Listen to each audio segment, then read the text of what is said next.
one of the chapters you call Alien Races and Alien Faces, because there are many claims that people who've either seen or photographed an alien, but you think there are a small number that show strong evidence that this may be a real picture of a non-human intelligence, an entity from somewhere else, right?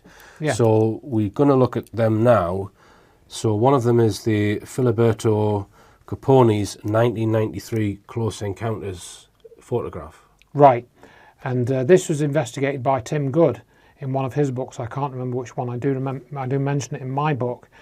And again, it's one of those stories where you think there's something slightly odd about it, but you look at the pictures and those pictures are quite odd.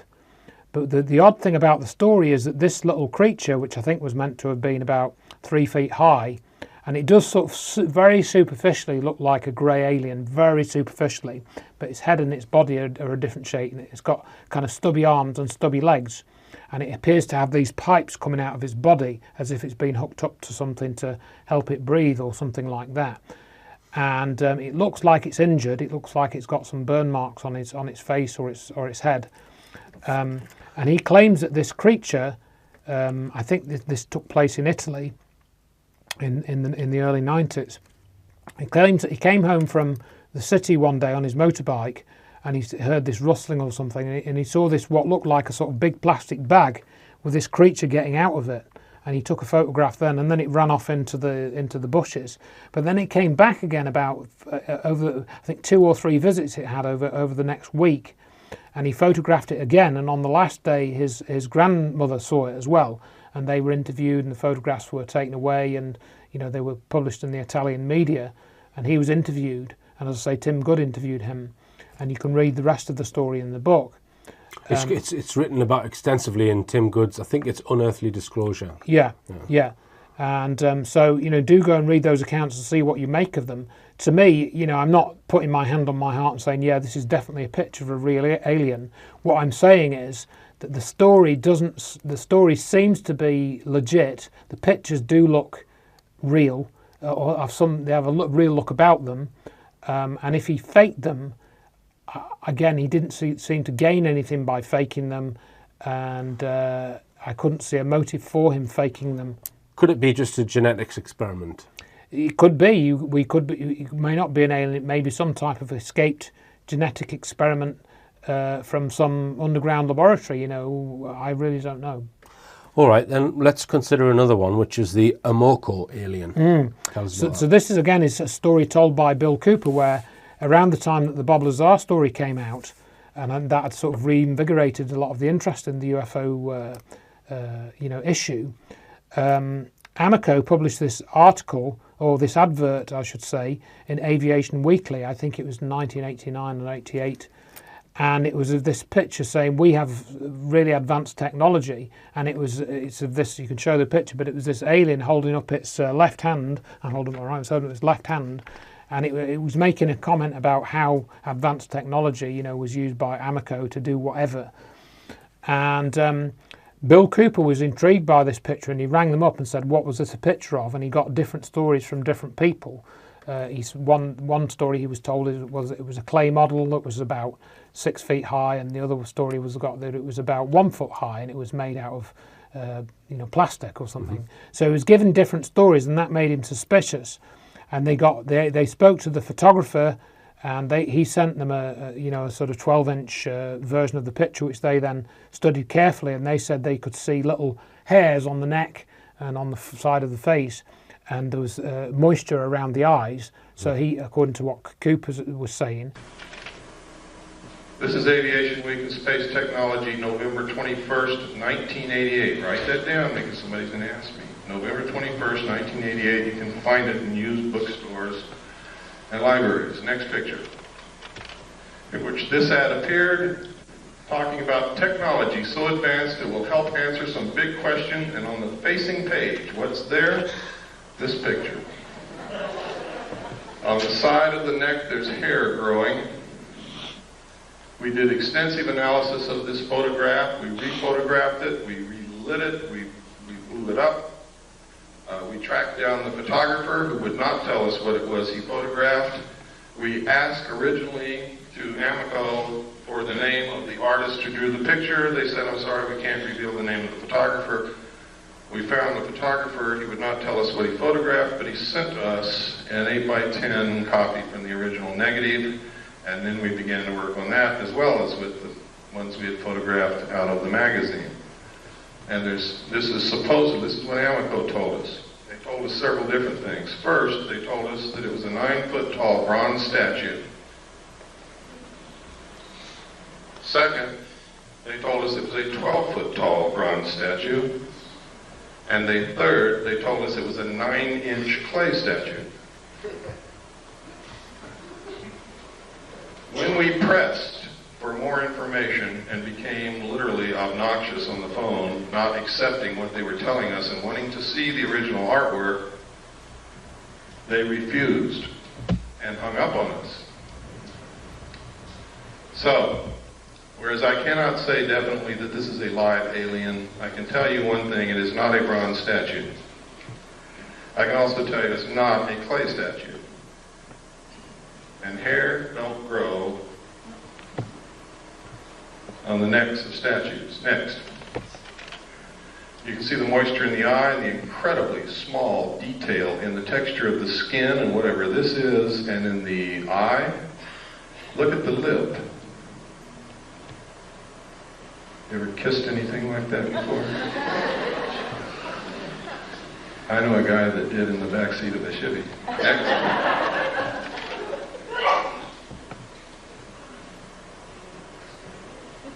Look at the incredible detail. I have never seen an artist in my life that was capable of doing this kind of work. But I haven't seen all the artists that there are either. Next. Look at the lines on the neck. Look at the detail on the arm. Next. Look at the hair on the neck. Can you see it? It's kind of hard to see, but it's there.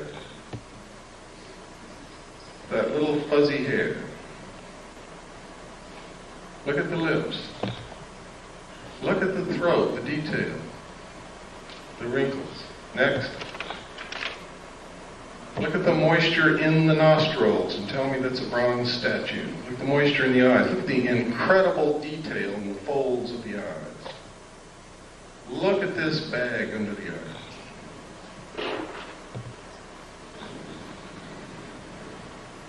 Next. I think they're trying to tell us something. Next. And so, you have to wonder, was this a kind of disclosure of a real picture that was put out into the press? I don't know, but I certainly, why I quote Cooper is I found that a good proportion of the information he's put out has been pretty reliable. I mean, we've played on your program before his account of 9/11 and him saying that they were going to blame Osama bin Laden for something 3 months before 9/11 happened. We've played that clip. So Cooper, to me, is sort of a fairly reliable source on the many topics that I've encountered him talking about. I think Dr. Rowney Kilder has that on front of one of her books, or talks about that. Oh, okay. I need to check that. Okay. This is my last. What about this individual being here? This. Who am I? Who am I? I got it from that photograph. Can you show any further light on that photograph, which first appeared in Aviation Week in Space Technology? Is that correct? Possible. I got this from a NATO officer, and got permission to have it on my book because this book is written. I wrote it for males. The other books are sort of philosophical also, but this is facts about UFOs, military facts, and people's experiences and.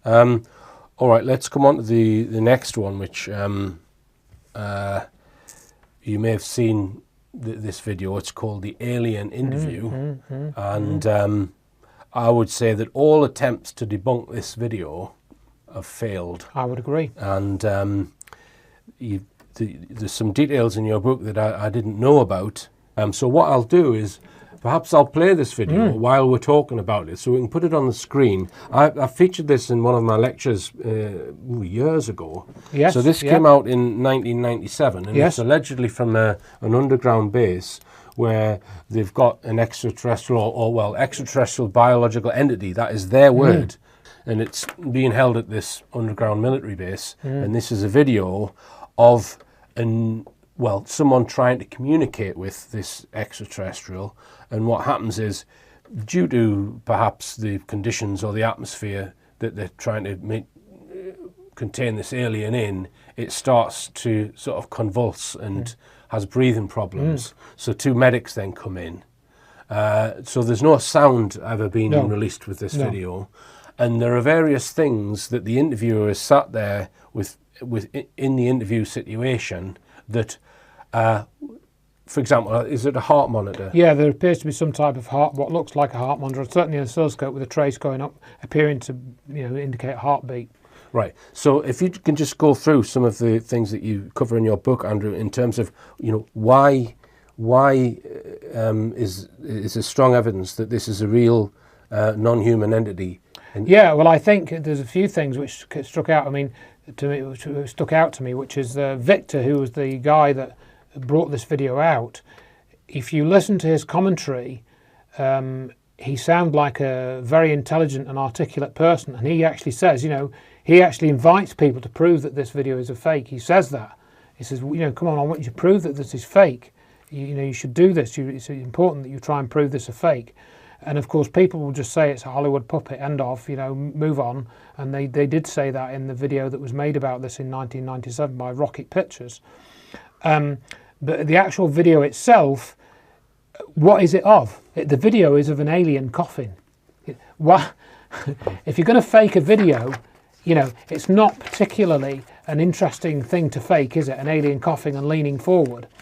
And if you look, when the alien does start to suffer breathing difficulties, the medic comes in, as you said, and he shines a light into the eyes of the alien and around its mouth.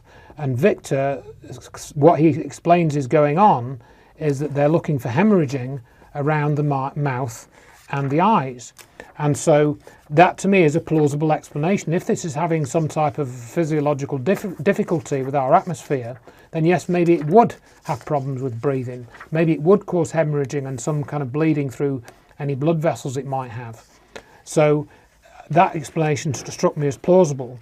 It was Andrew Burlington who's done an analysis of the video. He has this pseudonym of Victor Nevada. And he picked up a few little details about, like, for example, there's actually another figure standing towards the right. And you can actually see, if you look carefully, the outline of this figure. And he's apparently observing the interview. And also he points out that they're communicating telepathically, which again goes back to what Wilbert Smith said about mental phenomena in relation to the early research in the 1950s. And so Victor, I think, does say that they're communicating telepathically with the beings, and other people have reported that as well. But he doesn't make a big thing about that. So I think that Victor, whoever he is, he doesn't overstate the case. He says, here's the video, this video is genuine. He's fairly, he sticks within certain bounds, that he knows that this was recorded at a certain place. He says how he came to get hold of it was they were transferring it to another archive and he was able to make a copy of it. That sounds plausible. And so, again, he doesn't go beyond what the video shows, and he kind of wants people to understand that it's real, but he doesn't try and, overstate the case. And who is Andrew Burlington, Andrew? Andrew Burlington is a UFO researcher who's based somewhere in the south of England. I have communicated with him a little bit on Facebook, and he's been in the local press a couple of times because he's had UFO sightings himself. And he spent quite a few months sort of going over the video frame by frame, and he published some quite lengthy YouTube videos. I think they're still on his channel. He's got a YouTube channel called the Alien Interview Channel. And again, if you watch these videos, they're quite long, but you can watch them at double speed and stuff. And I think he does make some good points. So let's list some of them. He says that eye sockets appear to change shape during coughing and examination by medics. The head moves in response to the medic's action. which, and there's several instances of that, which might not happen if it was just a puppet. Liquid appears to pour from the mouth and nose. The alien's reaction to the torch held by medics. Heart monitor changes in relation to the alien's condition and movement. He states that in a contrast-enhanced version of the video, a military badge can be seen on the arm of the telepath. The arm of the medic goes over the alien's head several times, showing that if it was a puppet, it wasn't operated by strings from above. The medic picks up a wipe or a tissue, then puts this down and picks up something else, suggesting this was not rehearsed and did not involve actors. Military aide, who is seen in deep shadow in the right-hand side, can be seen talking to the telepath as the alien is struggling to breathe. Objects on the table suggest authenticity, as they would not be important in the nature of this video if it was a hoax, and there are no edits or cuts in the video. Burlington suggested that someone make a video to point out the flaws in the original video or his own analysis, but it appears no one has done this. Yeah, so in other words, I think he makes some valid points which, to my knowledge, haven't been refuted. So if you take the whole thing, I think that is what is claimed to be. It does show evidence that they have interviewed these aliens. They have had telepathic communication with them to extract information. And other witnesses have said this as well, and I think that backs that up. So this came out in 1997. Do you know when the actual videos are supposed to have been filmed? Well, according to Victor, it was around that time. He got it out fairly promptly after it was actually made. And I think it was filmed within, I think he says somewhere, if I remember what I've quoted in the book. So that video was filmed, I think, between 1995 and 1997. I don't think he knows the exact date. All right, so we come now on to actual physical evidence of a possible alien, which is the Lloyd Pye Star Child skull evidence. And viewers can watch the previous show. We have gone into it in a little bit of detail in a few previous Richplanet shows, and as you describe in the book, that you've spent so many pages actually explaining what the Star Child skull is and when it was discovered and the tests that have been done on it, but you've had to spend twice as long on explaining how it's all been disinformed upon or covered up. Right. Like you think there's been a concerted effort to try and debunk the skull. Yes, and that actually took place after the death of Lloyd Pye. So he was there for 14 years, putting out that research and developing it the best he could. So, and then almost immediately, within a year after he died, the woman that owned it, Melanie Young, that still owns it, published a report debunking the whole thing after 14 years. So this was a skull that was discovered in a cave in the 1920s? 1930s. It was 1930 in the Chihuahua area of Mexico. So it's a real bone skull. No one refutes that. Right. And it came into the possession, or Lloyd Pye was loaned the skull. He was loaned because he's interested in human origins to try and explain, because it had unusual characteristics. Correct. It didn't look like a normal human being. And he spent years and years researching it, trying to get money to do all different types of analysis. Genetic analysis and physical analysis, examination, etc., and really you could spend quite a long time to get up to speed on the whole story. A while. I tried to summarize it in the two chapters. Yeah, absolutely. Yeah, and it all boils down to the genetic evidence, which if the genetic report that Lloyd Pye spoke about, which goes into the FOXP2 gene, for example, right? If all that's correct, it means that you're not looking at a human being. Correct. Right. Correct. But that was debunked by this scientist fairly recently, or in a report that was produced, but they didn't actually discuss nuclear DNA. No, correct. Right. So I go into that in the book, that they missed out the nuclear DNA, and they basically tried to just rubbish the previous 14 years of research, and they ignored the physical anomalies. So you wouldn't refute that some of the mitochondrial DNA is consistent with our DNA? Some of it is, yes, yeah. Right. But overall, there are too many inconsistencies, even in the mitochondrial DNA, for it to be human. Right. According to the latest research that Lloyd posted. Yeah. There's a large section in the book about UFO disinformers. Right. And we could mention Stephen Greer, because he made a film, and in that film was a little entity that they were going to have tests done on. It turned out it was just a fetus. Right. Right. So the question that you ask in the book is, well, why didn't Stephen Greer put the Star Child skull in his film? Right. And I point out what Lloyd Pye told me, that when Stephen Greer was at a conference once, he showed him the Star Child skull, and Stephen Greer picked it up and said, "Oh, that's very interesting," and then put it down again. Yeah, you would think. And a number of people have done that. Yeah, and Stanton Friedman wouldn't even pick it up, and this is another theme that I go into in the book. The Star Child to me is some of the most compelling physical evidence of some type of alien life form having visited the Earth 900 years ago. That's what all the tests on it have suggested. Yes. It's carbon dated twice, Right, yes. So you'd think that the UFO research community would be crowdfunding it to the hilt and all this, that and the rest of it. No, that's not what Lloyd Pye experienced. Yeah.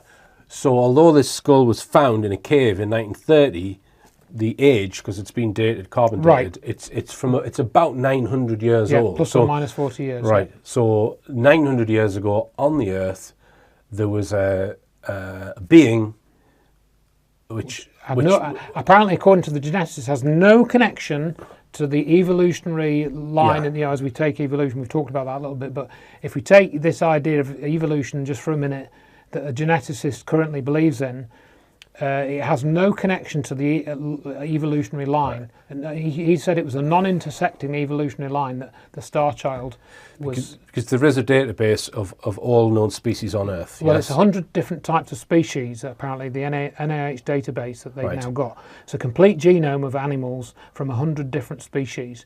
And then, of course, you've got a sort of baseline of all the DNA from all the animal life forms on Earth, that you can work with, and the Star Child didn't fit in at all. Not as much as it should have, based on the similarity of, say, chimpanzees or other humanoid beings. Right. Okay. And if we just go back to the point we mentioned at the beginning, which is, how do you prove that they're coming from this star system or that star system? Okay, we looked at the Sirius evidence. Again, if this skull does not fit into the any genetic lineage of Earth, then you're kind of only left with one alternative. Yeah. But you don't know where. No, you don't necessarily know where. And I do mention, for example, how the stories of Zeta Reticulum as a place where the aliens come from, and possibly the Greys. I do make comments on that, and I don't know whether that's where they come from, but that originally came out as a possible location due to Betty and Barney Hill, but I now question that a bit. In other words, where, apart from the Sirius link that we've talked about, why we think that's significant, there is evidence to say, in the Dogon culture, why that's significant. But beyond that, all the other stuff, these aliens either come from Andromeda or the Pleiades. They don't come from star 61317.02, which is what I've probably given a random name, but there are stars that are named that, because there's hundreds of millions of stars that have been identified and resolved in modern telescopes, and any one of those could have, a planet orbiting it. So there's no reason that the aliens should come from the Pleiades or come from the Andromeda galaxy, which is the most distant naked eye object at 2.25 million light years.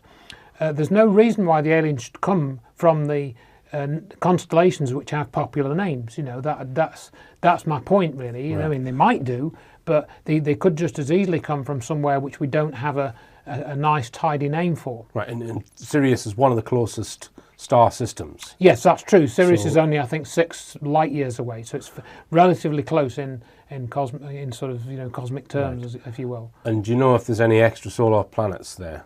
I don't think any have been identified that I've heard. Certainly that I've heard of. That's a very good question. As far as I'm aware, no extrasolar planets have been identified around Sirius. Now, again, that might be because it is a very, very bright star, and so if they've had problems resolving a whole star, in 1977, maybe now they would have problems resolving a planet because of the brilliance of the main star. It's a very, very bright star. I don't know. So one of the sections in the book is called Limited Hangouts and Disinformation. So you're highly critical of Dr. Stephen Greer, who's been one of the leading lights in the UFO field since the 1990s. But you think that although he's on one side he's giving talks about UFO disclosure and this kind of thing, you think that he's got another foot in the intelligence community. Oh, no doubt. No doubt, you say. Yeah, so I mean, just again, tell us what's his real role and what. I think some of that comes out in his own book, which is Hidden Truth, Forbidden Knowledge, which was written in 2006 and is, by his own words, a semi-autobiographical book. So I suggest you read that. And one of the statements in there that he makes, kind of almost randomly, is that he went to live in Israel for 3 years, but he doesn't say why. So people can make of that what they will. He also has this other statement, which I think is worth reading out. 2006 book. I am a big advocate of people acknowledging and being tolerant of people who are gay and lesbian, because I'm quite certain that it is a natural variant of human existence which is present at the time of birth. The kind of wholesale bigotry that is attached to gender and sexuality will be a thing of the past. It is already, unless you are part of the immoral minority who really do believe gays, lesbians and feminists caused 9/11. That's what he says in his book. So as I've said to other people when I've mentioned that statement, we should do a Peter Hyatt type of statement analysis on that segment from his book and see what he's really saying. Greer has also admitted in another interview that he was given protection by the CIA. And then my main beef with him against all of those things is that he will not discuss 9/11. He will not, and we've talked about this on Richplanet before, but it's pertinent to mention it again here. He will not say, oh yes, SAIC were involved in the writing of the World Trade Center reports. He won't talk about the Star Child skull. He refused to pick it up. So he's been very selective about what evidence he talks about and the sorts of things that he's promoting in the UFO research community. Right. And this is true of many other researchers. So I think we should include the quote then. It was a response to a question that he answered when he was asked about Dr. Judy Wood and the directed energy weapon. Can we find that question and his answer? The question was, there's compelling evidence that not just the towers but the World Trade Center complex was destroyed by perhaps a directed energy weapon, something that was operating on a technology of molecular dissociation that seems to be very much related to what you've been talking about. So that was the question that the Greer was asked. And he says, I've looked at it. I have bigger fish to fry. 9/11 was terrible. We lost 3,000 people. It led to 2 huge wars and trillions of dollars. I will tell you this. I'm not going to get into specifics. And then he talks about this guy called Richard Foch. And then he goes into about false flags and how you go in and if you're creating an emergent... Yeah, and then he comes back to the directed energy claim at the end of his answer. He did, and he says, but I've known what you just asked about since it happened. That's what he says at the end of answering this question. My whole security team lit up like you wouldn't believe when that happened. So I've known what you've talked about since it happened. So we imply from that he knows that it was a directed energy weapon since it happened. Yeah, but he's never spoken about it in any of his talks. Right. So if anyone can enlighten us on what Stephen Greer is talking about, what did he know when it happened about directed energy weapons, and why didn't he speak about it? Yeah, because surely he's been talking about free energy, And the same can be said, I mentioned Steve Bassett. He won't talk about 9/11. He mentions, Architects and Engineers Group. And Nick Pope, he goes to all these conferences. He thinks that Al-Qaeda did 9/11, So my point in the book is that if you look at the UFO researchers, they should, and even Stanton Friedman, for example, I gave him a copy of Where Did the Towers Go? I wrote to him a year after I'd given him that copy and says, have you read it? No reply. I wrote to him about the Peruvian mummy case and I got a reply within 10 minutes about that, Sadly, Stanton Friedman's no longer with us, and I did like the guy, but again, it was illustrative of certain researchers being reluctant to talk about the technological aspects of what I think has come out of the UFO secrecy. Mm-hmm. If we consider what we discussed in the previous programme, that it looks like Israel has far too much influence over the United States and what it does in its foreign policy and with its weapons, and that Israeli interests may have been operating in 9/11. So the cover-up of the UFOs and this technology, what's Israel's involvement, do you think? Well, we can only guess. It's not something that comes up in ufology very much.